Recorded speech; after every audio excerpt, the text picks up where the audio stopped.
This has the sound and look of Africa, but your ears and eyes deceive you. That's not where you are.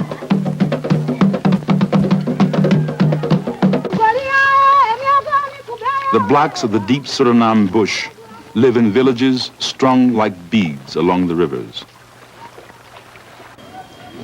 Could you tell the captain and Baja that we are African Americans who have come to their country, to the very deep bush interior, to meet with them, to learn many of their ways, and to experience what they have preserved from Africa.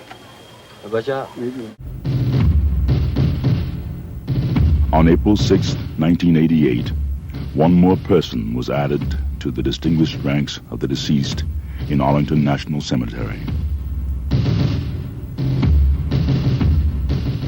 But this man, Matthew Henson, actually died in 1955, virtually unknown to his fellow Americans.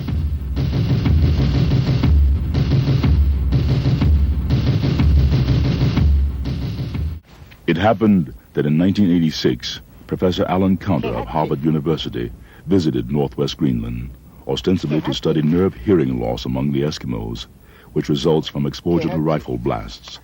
At the same time that Dr. Counter conducted his studies, he followed up on a rumor that Eskimo offspring of Matthew Henson might live there.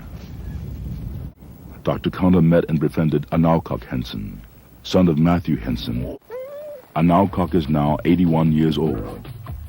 Dr. Counter decided to arrange a trip to America so that Anaukok and his family could meet their American relatives. Anaukok also had a chance to visit his father's grave in Woodlawn Cemetery in New York City. Nambia, Ecuador, located near the Peruvian border, 6,000 feet above sea level.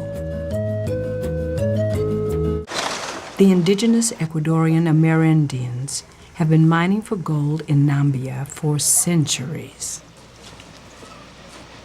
In the last century, however, toxic chemicals were introduced to the gold mining process.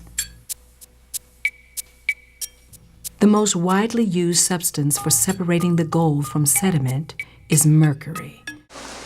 Many of the villagers in Nambia have been found to have toxic levels of mercury in their blood. But it is the children who are most affected.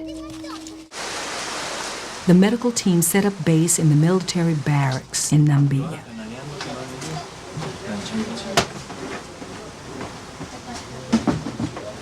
While the owners of the mine profit from the gold extraction, the miners and their families pay a heavy price, especially the children.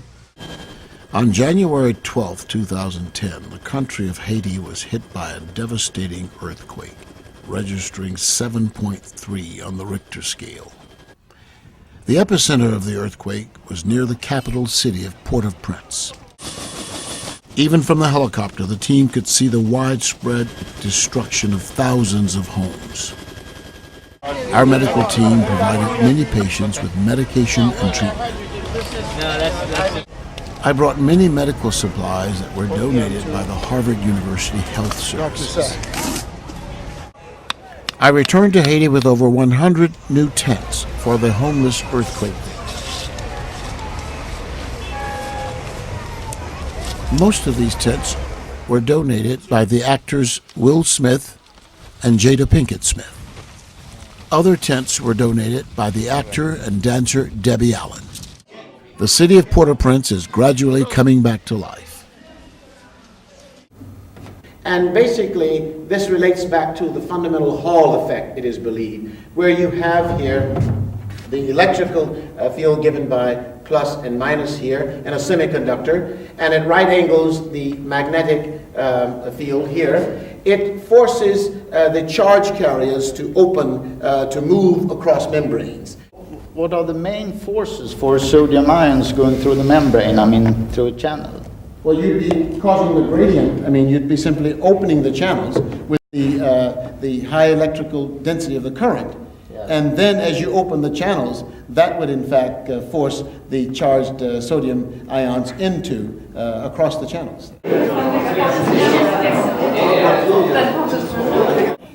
There are other people here that I must comment on. Thank you so much for being you. Cheers.